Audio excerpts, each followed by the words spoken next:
Hello friends, this is Neha Tulshan from Crescent Creation. Welcome to another video on my YouTube channel. Today I'm here featuring some my favorite things products. I'm gonna make a shaker wine tag.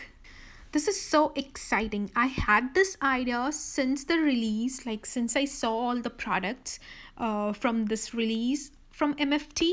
So I started here with the two panels of Nina Solar White 110-pound cardstock, and each panel is slightly larger than the white wine tag die. So what I'm trying to do here is I'm trying to create two different backgrounds using embossed resist technique for my front and back panel of the tag. I'm using sentiments, few things age as well as you, and it always a good time for wine from uncorked stamp set for each of my panel, and stamping them repeatedly using Versamark clear embossing ink. You can stamp the sentiment in any way you want, straight or slightly tilted. Like here I'm stamping the sentiment slightly tilted towards my left. It's just personal preference. Now I'm sprinkling clear embossing powder from ranges onto the panel and shaking off any excess. Now I'll heat set both my panels and my panels will be ready to ink up. You can see how shiny they look. You can even choose not to ink up the background and use the panels just like that, and you will get a really beautiful tone and tone look. But for today, I'm gonna ink up these backgrounds to get beautiful embossed resist look. I'm using distress inks to ink up my background. I'm using Victorian Velvet, Festive Berries and Peacock Feathers. And to give the tag a little vintage look, I also used Vintage Photo Distress ink. With the help of mini blending tool and circular motions, I'm inking up the panel. And you can see how beautifully the embossed sentiment comes forward, resisting the ink. This is what is called the embossed resist technique. I'm not sharing the inking of my second panel here as it's exactly the same work with same inks. I cut both my panels using the wine tag die from MFT.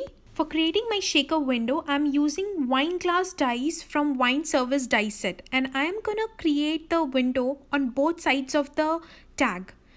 It means that you can see through the shaker window. So to get a perfect die cut window on both the tags, I am taping my tags together using some scotch tape.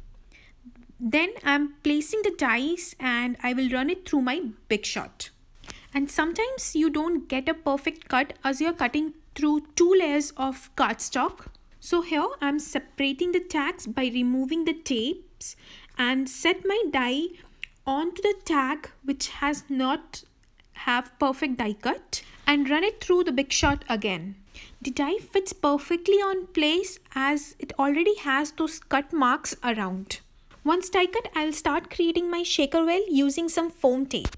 But before that, I have to stick some transparency on both the windows.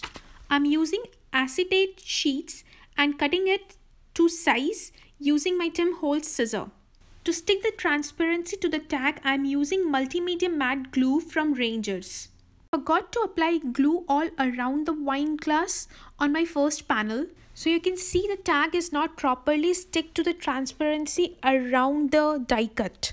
It does not really matter. It's nothing like the shaker materials will come off of the shaker tag, but it just gives a neater look when you have the die cut completely stuck onto the transparency. Now to create my well, I have cut my foam tape in thirds. The border around the window is narrow. I needed some thin foam tape to go around the window to create the well. Sorry, I went a little off camera, but you can see I have created two wells around both the wine glasses.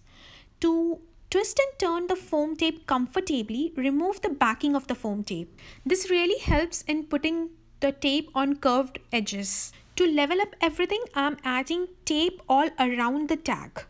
I did not use two layers of foam tape on this shaker as I did not want to make this tag too bulky.